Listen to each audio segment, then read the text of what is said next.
Oi pessoal, tudo bem? Estou aqui com a Kylie Hatton, ela que é, além de facilitadora aqui no seminário da Naumann, que nos deu aula durante essas 2 semanas que eu estive aqui na Alemanha, ela é diretora de comunicação e marketing na Universidade de Capetown, essa cidade do Cabo, na África do Sul. Também foi porta-voz da prefeitura de Capetown durante algum tempo e também ela tem como responsabilidade aí, treinar políticos, né, nessa parte de comunicação. E eu vou falar um pouquinho com ela sobre 2 questões. Primeiro, sobre a questão das universidades na África do Sul. E segundo momento, a gente vai falar um pouquinho sobre Nelson Mandela.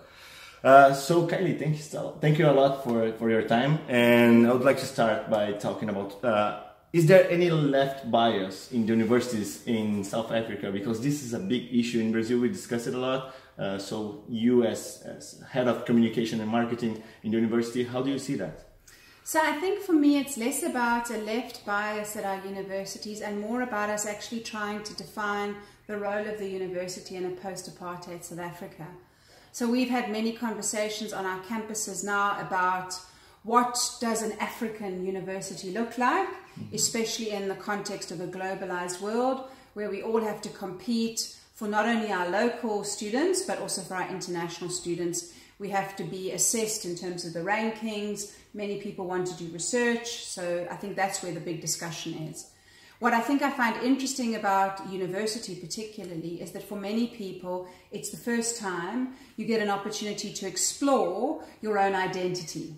Because you've left home, you are suddenly in a much bigger environment than just your neighborhood or your high school.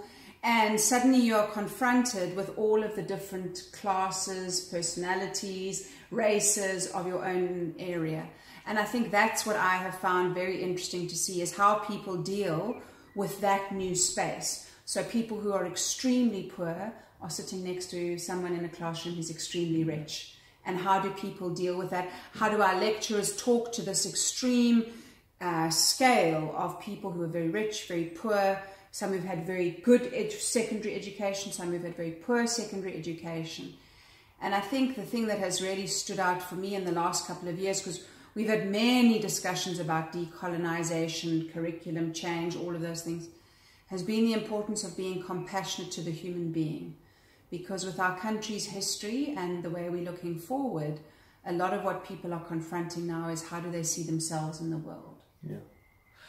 And one issue that we also have in Brazil, especially when it comes to Nelson Mandela, which is a big icon worldwide, is every year when it comes to his date of death or date of prison and so on, people start talking about, well, so is Nelson Mandela such a myth, or is his past, especially connected to violent groups and extreme left radicals, somehow managed to undo some of the achievements that he obtained, especially after the prison? So how you see that?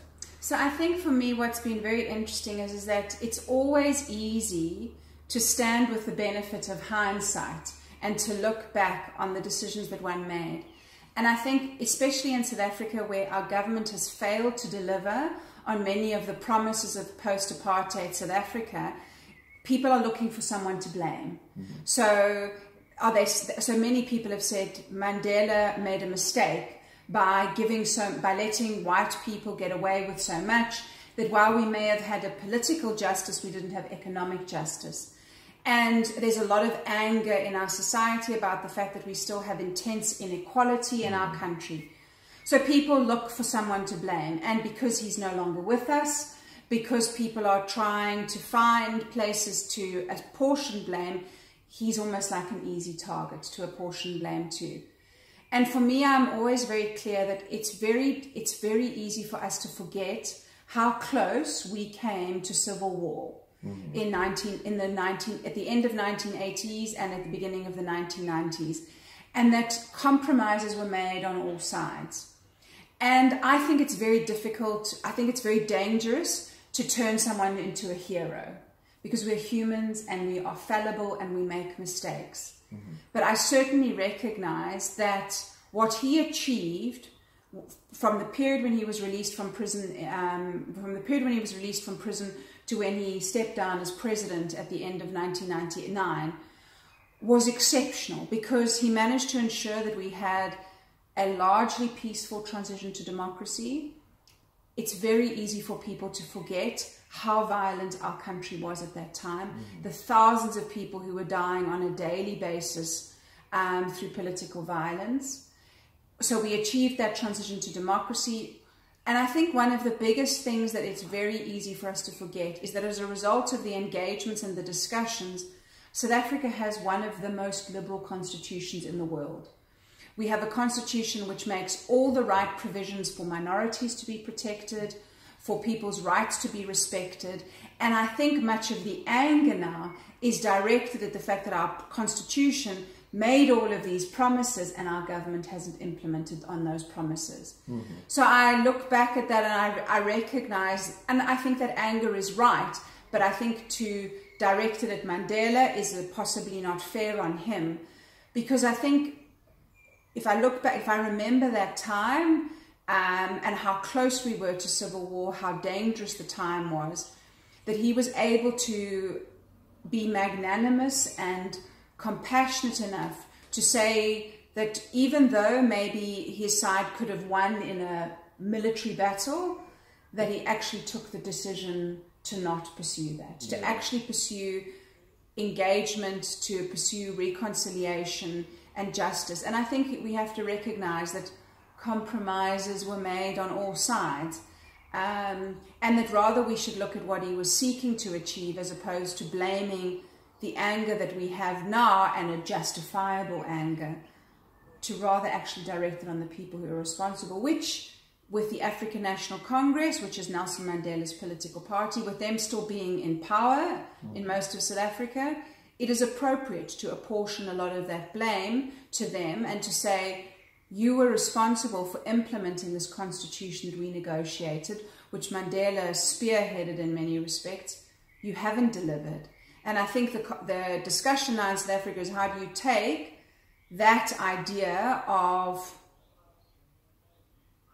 the fact that you haven't delivered, how do you get people then to change their vote? And who do they go to? If they're not happy with who's in power, who do they give their vote to? And these people that are criticizing him now are mostly extremists and leftists, as far as I'm concerned. So part of them were connected somehow to his groups in politics when he was a politician, and before that, because he was connected to these groups. But now they think, okay, after some years, maybe he shouldn't do what he did in the past. So the group, the largely left group, and they're more, their political views are quite extreme. So they support expropriation of land without compensation. They support nationalization of the banks. Those are sort of two of the key areas that they've focused on. Many of them... how big they are? So this group ran about 9% of the vote in the last elections. Many of them are quite young politicians. So we in South Africa, in the history of the ANC, they were being referred to as the young lions. All right. And many of them were very young when Mandela negotiated the settlement. And many of them come from the African National Congress's Youth League, which was the political home of Nelson Mandela. But I think many of them were not exposed to him as an individual, because when they came to political maturity, he wasn't around anymore. He'd already retired from public life. So they are particularly driving an agenda of criticizing him, and the fact that they believe that the ANC gave too much away in the negotiated settlement, and that we should have expropriated more land. The frustrating thing for me is that our constitution provides for expropriation of land without compensation if required. There's a very clearly outlined process. Wow. The frustration is our government hasn't implemented the policy. There is land available, but because the government has failed to deliver, there is a lot of anger about it. Our constitution actually is extraordinary in the things that it thought about, that it recognized that of course we had gross inequalities in land ownership in South Africa. Most of the land is owned by a very small portion of the population. That's not right for equity. So our constitution envisaged in a rule of law way how we could redistribute land. The problem is, as always, the policies and the ideas are not being implemented. Mm-hmm.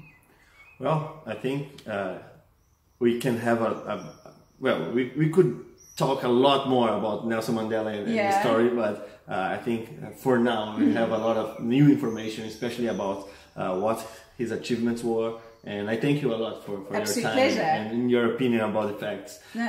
Any ending commentary you wanted to add, especially I didn't mention, but you worked in a liberal party as well. So part of your politics life is connected to this liberal view of the world, which I share.